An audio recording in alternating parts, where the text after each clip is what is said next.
تو حضور علیہ الصلوۃ والسلام نے فرمایا اگر تمہارے ماں باپ تم پر ظلم بھی کریں تو تم نے پھر بھی نیکی کرنی ہے، تمہارے رویے سے خیر ہی پھوٹنی چاہیے، تمہارے لب و لہجے سے ان کے لیے ہمیشہ خوبصورت رائے کا اظہار ہی ہونا چاہیے، تمہارے بازو ان کے لیے ہمیشہ کھلے رہنے چاہیے، اور تمہیں ان کے معاملے میں ہمیشہ اپنے رب کو جواب دینے کا تصور قائم رکھنا چاہیے، تمہارے اندر کہیں کمزوری نہ آئے۔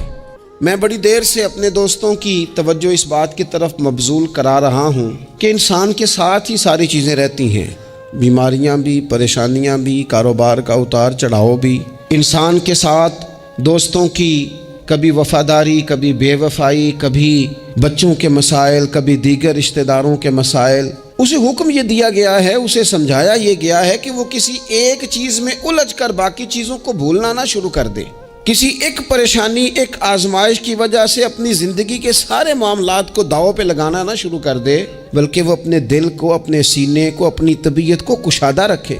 یہی معاملہ ماں باپ کے تعلق سے ہوتا ہے۔ ہم نہ ذرا دیگر کاموں میں بعض اوقات اس طرح کو الجھتے ہیں کہ اپنی اس اہم ذمہ داری سے ہم نظریں ہٹا لیتے ہیں۔ میرے نبی اکرم صلی اللہ تعالی علیہ وسلم سے ایک شخص نے یہ عرض کیا تھا کہ یا رسول اللہ صلی اللہ تعالی علیہ وسلم، میں نے نہ تیز دھوپ میں جلتی اور تپتی ہوئی زمین پر کئی میل کا سفر اپنی ماں کو اٹھا کے اس طرح کیا ہے کہ میرے پیروں میں جوتے نہیں تھے۔ اس پوری بات کو پھر سے آپ سمجھے بھلا میں نے کیا کہا۔ یعنی گرم زمین پر گرمیوں میں چلنا ایک انتہائی مشکل کام ہے، اور پھر گرمی اگر عرب شریف کی ہو اور صحرائی علاقہ ہو، اور پھر آپ نے ایک شخص کو بھی کندھوں پر اٹھایا ہوا ہو۔ یا رسول اللہ صلی اللہ تعالی علیہ وسلم، گرم موسم میں گرم ریت پر ننگے پاؤں ماں کو اٹھا کر میں نے میلوں کا سفر کیا ہے۔ خدا را میری بات کو تقریر نہ سمجھنا، یہ ایک غلام نے اپنے نبی سے سوال کیا ہے۔ اس سوال کی لذت کو محسوس کریں اور پھر جواب کا حسن ملاحظہ کریں۔ عرض کی حضور، پڑھا میں نے سنا ہے کہ ماں باپ کی خدمت کا حق ادا کرنا چاہیے، تو وہ میں کوئی حق ادا کر سکا ہوں، کوئی خدمت کر سکا ہوں؟ اس نے کہا میں نے میلوں ننگے پاؤں تپتی زمین پر صحرا میں سفر کیا ہے۔ تو محبوب کریم نے بھی اسے سبق یاد کرایا۔ اس نے اپنی طرف سے خدمت بتائی تھی تو حضور نے ماں کی شفقت بتائی۔ فرمایا جب تو پیدا ہوا تھا تو تیری ماں کو درد کے جھٹکے آئے تھے، وہ جو جھٹکے آئے تھے نا، ان جھٹکوں میں سے اب یہ ایک جھٹکے کا بھی تو حق ادا نہیں کر سکا۔ وہ جو درد کے جھٹکے تھے، وہ جو تکلیف تھی، کتنی مائیں دوران زچ کی دنیا سے چلی جاتی ہیں۔ وہ بیٹا پیدا کر گئی، خود رخصت ہو گئی، وہ جان پر کھیل گئی، لیکن ایک زندگی دنیا میں چھوڑ گئی۔ لیکن کیا کبھی ایسا ہوا ہے کہ کسی ماں نے کہیں کھڑے ہو کے کہا ہو کہ اوہو میں نے بڑا کام کیا ہے، میں نے بڑی خدمت کی ہے، میں نے یہ کیا ہے، میں نے یہ اعزاز دیا ہے؟ لیکن بچے تھوڑا سا کر کے نا، آپ نے ناراض نہیں ہونا، میں نے اپنے کانوں سے یہ باتیں سنی ہیں کہ جی الحمدللہ میں نے ابا جی کو حج کرایا ہے، شکر ہے اللہ کا جی، ابا جی میرے پاس ہی تھے جی، باقی بھائیوں کے پاس نہیں تھے۔ تو ابا جی کس کے تھے؟ پڑوسی نے حج کرانا تھا، آپ کے پاس تھے نا، تو آپ کے والد ہی تھے نا۔ آپ نے یہ 20 مرتبہ بتایا ہے کہ والد کی میں خدمت کرتا ہوں، میرے پاس رہتا، یہ بھی بتاؤ کہ ابا نے مجھے حصہ کتنا دیا ہے۔ ساتھ یہ بھی بیان کرو کہ صرف ابا ہی میرے پاس نہیں رہتا، میں نے بھی ساری زندگی باپ کے پاس ہی گزاری ہے۔ اس نے بھی کبھی کہا تھا چاروں میرے پاس ہوتے ہیں، پانچوں میں نے رکھے ہوئے ہیں۔ کیا مذاق ہے، کتنی چھوٹی سوچ ہے۔ اپنے والدین کے ساتھ بڑا رویہ عمدہ کیا جائے، کبھی نہ الجھنا۔ خبردار، ایک مقام پر ماں باپ کی نافرمانی کی جا سکتی ہے، وہ کب؟ جب وہ آپ کو دین کے مخالف چلنے کا کہیں، جب رب رسول کی مخالفت کا معاذ اللہ کہیں، اور مسلمان والدین یہ کبھی کہہ سکتے نہیں۔ باقی ہر کام میں ان کی فرما برداری ہے، ان کی خدمت ہے، ہر جائز کام میں ان کی بات کو تسلیم کرنا ہے۔ بلکہ حضرت اسماء بنت ابی بکر صدیق، حضرت صدیق اکبر رضی اللہ تعالی عنہ کی صاحبزادی ہیں، انہوں نے ایک دفعہ نبی پاک علیہ السلام کی خدمت میں ایک سوال بھیجا تھا۔ عرض کی یا رسول اللہ صلی اللہ تعالی علیہ وسلم، ماں مشرکہ ہے، اللہ رسول کو نہیں مانتی، معاذ اللہ، ماں مشرکہ ہے، تو حضور وہ مجھ سے ملنا چاہتی ہے، کیا میں اس سے حسن سلوک کر سکتی ہوں؟ نبی کریم نے فرمایا تیری تو ماں ہے نا، چل تو اچھا سلوک ہی کر، تو اپنا رویہ اس کے ساتھ ٹھیک رکھ، کیونکہ تیری والدہ ہے۔ میں آج حقوق والدین پر تقریر نہیں کرنے جا رہا، بس ایسے ہی مجھے خیال آیا، میں ایک دوست نے ایک سوال پوچھا ہے، مجھے اچھا لگا ان کا بات پوچھنا۔ انہوں نے یہ پوچھا ہے کہ اگر کسی شخص کے والدین دنیا سے چلے جائیں اور جانے کے بعد اسے احساس ہو کہ مجھ سے بڑی غلطیاں ہو گئیں، اسے احساس ہو کہ بڑی کوتاہیاں ہو گئیں، بڑی جگہوں پہ میں بھول گیا۔ بہت سارے لوگوں کو پچھتاوا ہوتا ہے کہ یار بڑی چیزیں تھیں جو ہم کر سکتے تھے پر ہم سے نہیں ہو سکیں۔ انہوں نے پوچھا جی کوئی اب بھی کوئی اس کا حل ہے؟ تو میں نے کہا ہے نا، ہم رسول رحمت کے ماننے والے ہیں صلی اللہ تعالی علیہ وسلم۔ نبی پاک صلی اللہ تعالی علیہ وسلم نے ارشاد فرمایا، الترغیب والترہیب میں حدیث موجود ہے، حضرت انس بن مالک رضی اللہ تعالیٰ عنہ حدیث کے راوی ہیں۔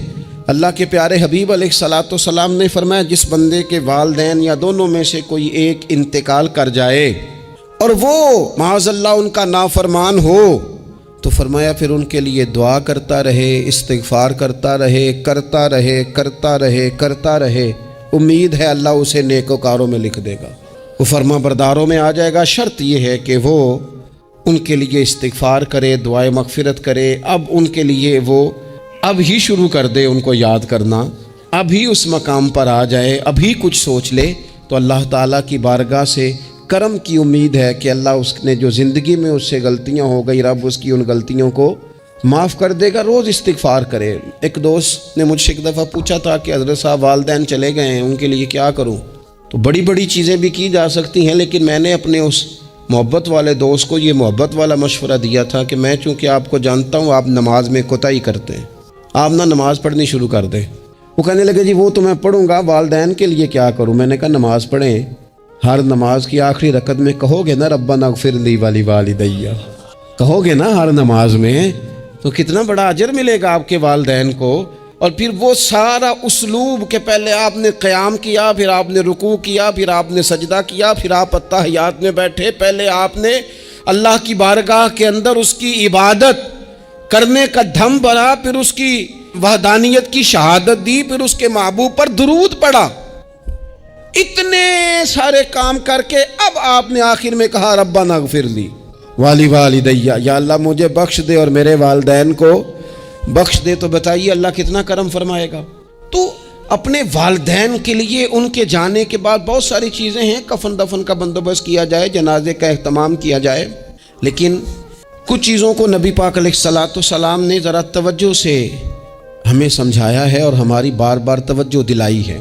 ایک شخص نے عرض کیا تھا یا رسول اللہ صلی اللہ تعالیٰ علیہ وآلہ وسلم کہ میرے والدین دنیا سے چلے گئے ہیں تو کیا اب بھی میں ان کے ساتھ کوئی بھلائی کر سکتا ہوں؟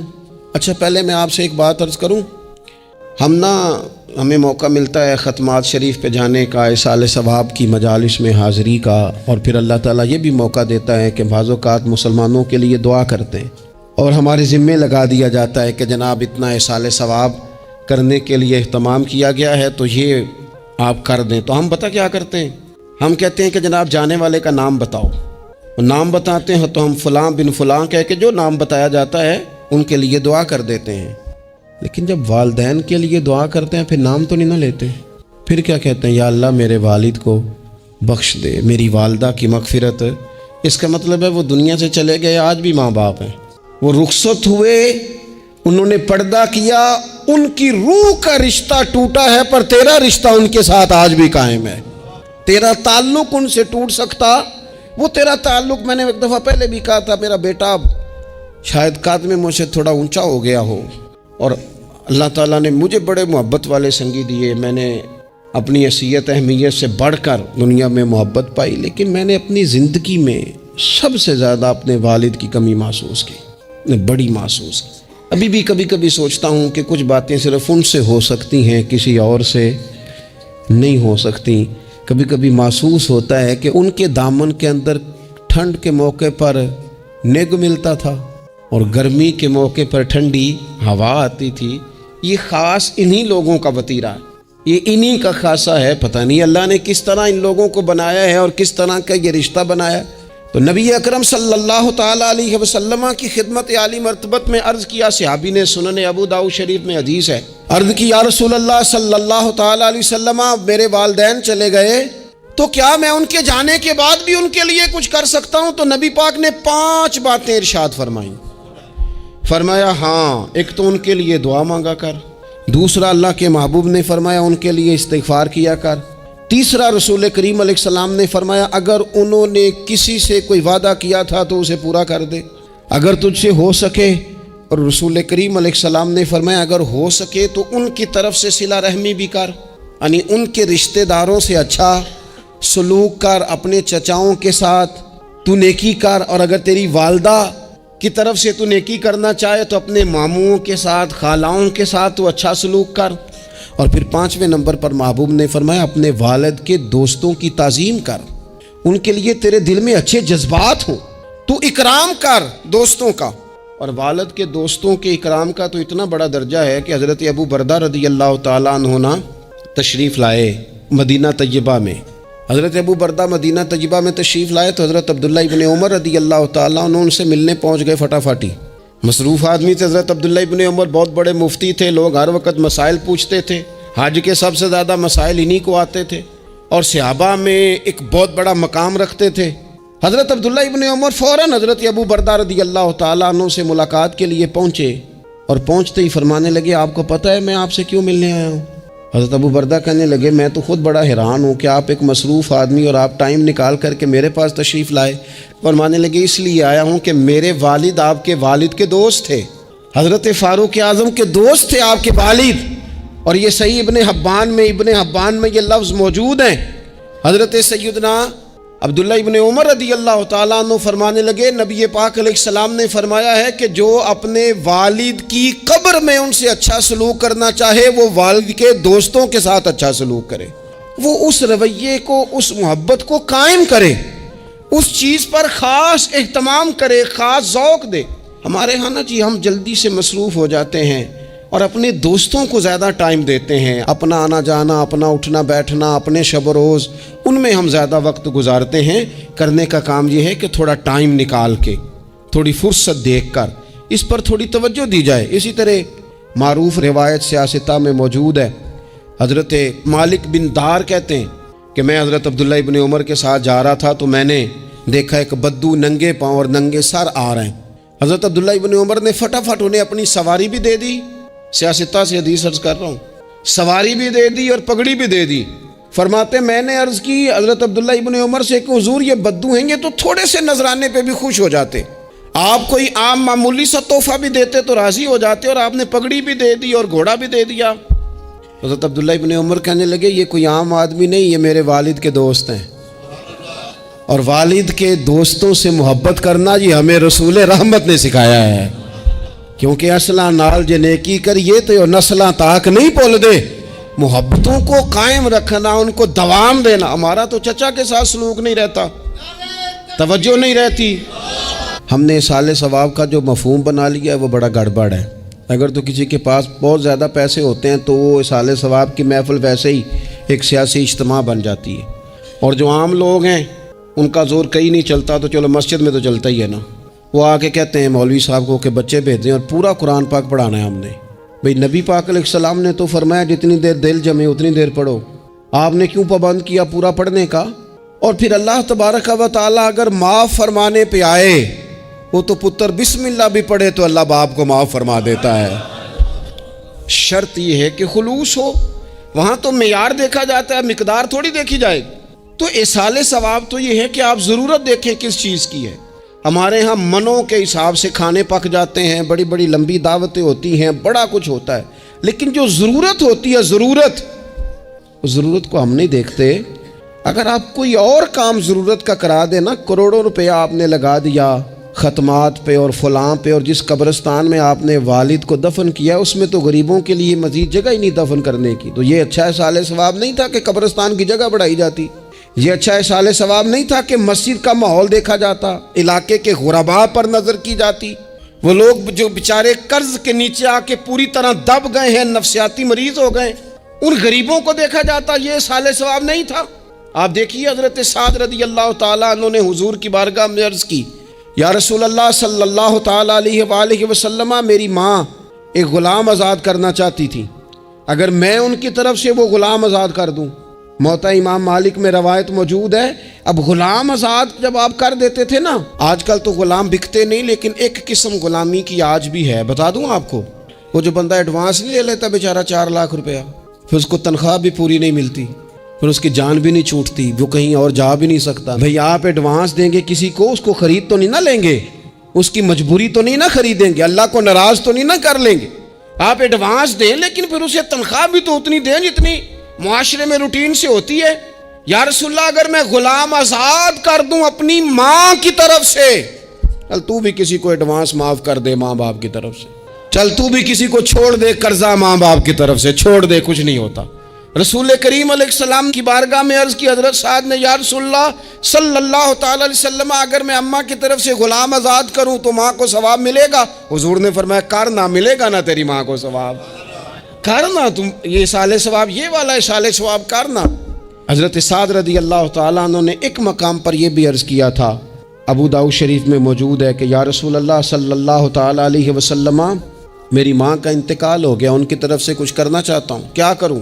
میں آپ سے عرض کرتا ہوں نا، تنقید کرنا تو آسان کام ہے، تو بنائے نا کسی مدرسے میں کمرہ جہاں طالب علم پڑھیں، والدین کی طرف سے بنائیں، جا کے دیکھو نا، یہ بات کرنا تو آسان ہے کہ ہسپتالوں میں ایک بیڈ پہ 4 لوگ پڑے ہیں، تو آپ اپنے والد صاحب کی طرف سے ہسپتال میں 2 کمرے بنوا دینا، آپ کو 20 بیڈ پہنچا دینا، آپ جا کے بات کریں کسی ٹرسٹ والے سے اور کسی سرکاری ہاسپٹل والے سے کہ لائنوں میں لگے ہوئے ہیں لوگ، ہارٹ کا پیشنٹ جو بیچارہ قریب ہو جاتا ہے موت کے اور اس کا ٹیسٹ ہی نہیں ہو پاتا، مشینیں نہیں چلتی، تو آگے بڑھے نا۔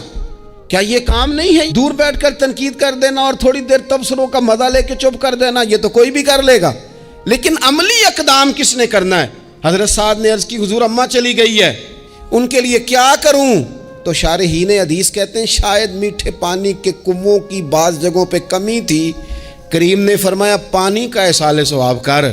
حضرت سعد نے اماں کی طرف سے پورا کنواں کھدوایا اور حضور نے نام رکھا، فرمایا یہ سعد کی ماں کے نام کا کنواں ہے، تو کر دیں اماں جی کے نام پر کوئی خیر کا کام۔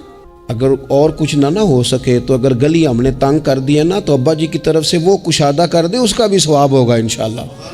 4 فٹ جگہ چھوڑ دیں تاکہ لوگوں کو آنے جانے میں آسانی ہو، جہاں جہاں آپ لوگوں کے لیے خیر کریں گے اس پہ اللہ اجر عطا کرے، تو احسال ثواب کی یہ والی صورتیں بھی اختیار کریں۔ پھر ٹائم نکال کر والدین کی قبر پر جائیں اور وہاں حاضری دیں۔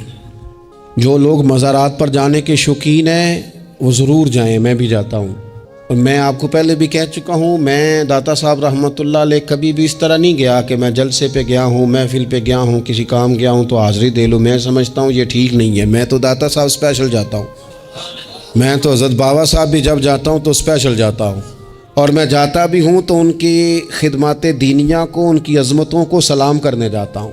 میں تو فیوزات روحانیہ کے لیے جاتا ہوں، ایز اے خاص جاتا ہوں، حاضری دیتا ہوں، یہ بڑا کمال بات ہے۔ لیکن آپ کو ایک بات عرض کروں، یہ اللہ والوں کے مزارات ہیں، ان پر ضرور جانا چاہیے، لیکن ایک بات یاد رکھنا، ہر بیٹے کے لیے اس کے باپ کی قبر مزار ہے، ہر بیٹے کے لیے اس کی ماں کی قبر مزار ہے، اس پر بھی حاضری دو، حاضری کا مزاج بناؤ، یہاں جا کر کے نا حاضری دے کے آؤ۔ میں قبرستان سے نکل رہا تھا تو ایک دوست نے مجھے کہا کہاں ہیں؟ میں نے کہا میں اپنے والد صاحب کی قبر پہ حاضری دے کے آ رہا ہوں۔ کہنے لگے ان کا مزار کہاں ہے؟ میں نے کہا وہ آپ کے لیے تو کوئی روایتی مزار نہیں ہے، وہ میرے لیے مزار ہے، کیونکہ میرے والد ہیں نا، وہ راضی ہوں گے تو رب راضی ہوگا۔ والدہ کے لیے نبی پاک نے فرمایا اس کے پیروں کے نیچے جنت ہے، تو جس کے پیروں کے نیچے تیری جنت ہے، بتاؤ اس کی قبر تیرے لیے مزار نہیں؟ اس کی قبر تیرے لیے باعث فیوز و برکات نہیں؟ تو نبی پاک صلی اللہ علیہ وسلم نے فرمایا ایک روایت میں، جو ہر جمعے والے دن اپنے والدین کی قبر پہ جائے گا، اللہ تبارک و تعالی جانے والے کی بھی بخشش فرما دے گا۔ تھوڑا سا نا مخصوص سا ٹائم نکالیں، کچھ تھوڑا سا ارادہ کریں، حاضری کا پروگرام بنائیں۔ ایک بات اور عرض کرنی ہے یہاں، اس کو میں بڑا ضروری سمجھتا ہوں آخر میں آپ کی خدمت میں عرض کرنا۔ ایک بات اچھی طرح سے طے کر لینا، کچھ چیزیں ایسی ہوتی ہیں جو ادھار ہوتی ہیں، کچھ ایسی ہوتی ہیں جو نقد ہوتی ہیں، بالکل نقد، ان میں ادھار نہیں ہوتا۔ وہ کہتے ہیں نا جی ہم ادھار کا کاروبار نہیں کرتے، ہمارا سارا کاروبار کیش کا ہے۔ ہم بالکل ایک ہاتھ دے دوسرے ہاتھ لے، ہمارا یہ سلسلہ ہے، ہم بالکل جو ہے نا کسی قسم کا کریڈٹ پہ نہیں چلتے۔ میں آپ سے عرض کروں، نبی پاک علیہ السلام نے فرمایا کسی جرم کی سزا اللہ تعالیٰ دنیا میں نہیں دیتا اتنی جلدی۔ بہت ساری سزائیں رب نے روک دی ہیں، قیامت کو دی جائیں گی۔ اللہ تعالیٰ سب سزاؤں سے ہی ہمیں محفوظ فرمائے، لیکن فرمایا والدین کی نافرمانی ایسا جرم ہے جس کی دنیا میں بھی سزا ملتی ہے، دنیا میں یہ طے ہے۔ حضور علیہ السلام نے کبھی کسی شخص کے لیے دعائے ضرر نہیں کی۔ حضور نے تو کبھی یہ بھی نہیں کہا، جو پتھر مار رہے تھے کہ یہ تباہ ہو جائیں، برباد ہو جائیں، ان کی ناک خاک آلود ہو جائے، لیکن سیڑھیاں چڑھتے ہوئے جو مشہور حدیث ہے، محبوب نے آمین کہا، اور پھر حضرت جبریل نے جب 3 لوگ بتائے تو ان میں ایک بندہ وہ تھا۔ حضرت جبریل امین عرض کرنے لگے، یا رسول اللہ صلی اللہ تعالیٰ علیہ وسلم، جس نے اپنے ماں باپ دونوں یا کسی ایک کو بڑھاپے میں پایا اور پھر ان کی خدمت کر کے جنت حاصل نہ کر سکا، اس کی ناک خاک آلود ہو جائے، تو حضور فرماتے میں نے بھی کہا آمین، ہو جائے، اسے ہو ہی جانا چاہیے۔ یہ شخص اس طرح کا ہے کہ اسے خاک آلود ہو ہی جانا چاہیے۔ کبھی بھی زندگی میں اپنے والدین، کیا ہمیں دعا سکھائی قرآن پاک نے، کہا وَقُرْ رَبِّ ارْحَمْهُمَا كَمَا رَبَّيَانِي صغیرہ۔ آپ کہیے، آپ یہ دعا کیجئے کہ اے میرے پروردگار، ان دونوں پر رحم فرما جنہوں نے بچپن میں مجھے پالا، ان دونوں پر رحم فرما۔ اپنے والدین کے لیے اپنے تھوڑے سے دل کو بڑا کریں، کچھ چیزیں اپنی زندگی میں طے کریں، کچھ معاملات اپنی زندگی میں۔ ہمارے ایک استاد تھے گوجرانوالہ میں، نام لیتا ہوں، حضرت مفتی عبداللطیف صاحب رحمۃ اللہ علیہ، یہ حضرت محدث اعظم کے شاگرد ہیں، اور اعلیٰ حضرت کے بڑے صاحبزادے حضرت حجت الاسلام مولانا حامد رضا خان صاحب رحمۃ اللہ علیہ کے یہ شاید واحد مرید تھے ہمارے شہر میں، مفتی عبداللطیف صاحب قادری حامدی۔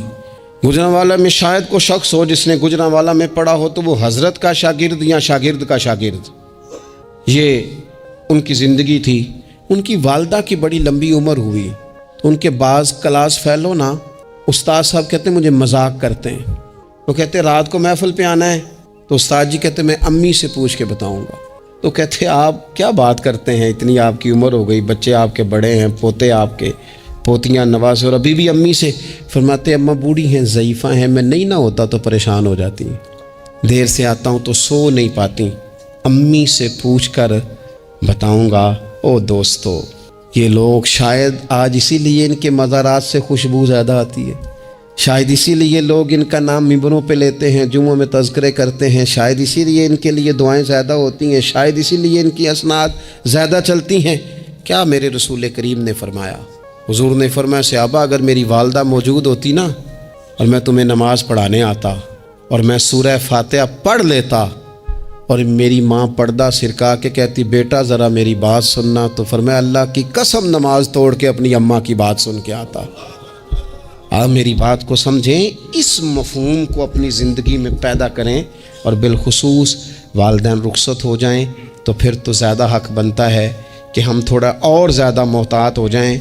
عرض یہ کرنا چاہتا تھا کہ جتنا ذکر آپ کے بچے آپ کے منہ سے اپنے والدین کا سنیں گے، اتنا ہی وہ کل آپ کا کریں گے۔ جتنا وہ آپ کے ساتھ آپ کے والدین کی قبروں پہ جائیں گے، اتنا ہی کل کو وہ آپ کی قبر پہ جائیں گے۔ جتنا وہ آپ کو دیکھیں گے اپنے والدین کے لیے اصال ثواب کرتا، اتنا ہی وہ آپ کے لیے کریں گے۔ یہ جو ہم کہتے ہیں نا بچے بعد میں دے دیں گے، پتر اتنے پیسے دے دینا میرے والوں، کوئی نہیں دینے انہوں نے، اس لیے کہ انہوں نے آپ کو اپنے والدین کی طرف سے کوئی صدقہ کرتے نہیں دیکھا، تو وہ آپ کی طرف سے کیوں کریں گے جی؟ یہ تو رواج ہے جو آپ نے ڈالنا ہے تو یہ گھر میں ڈل جانا ہے۔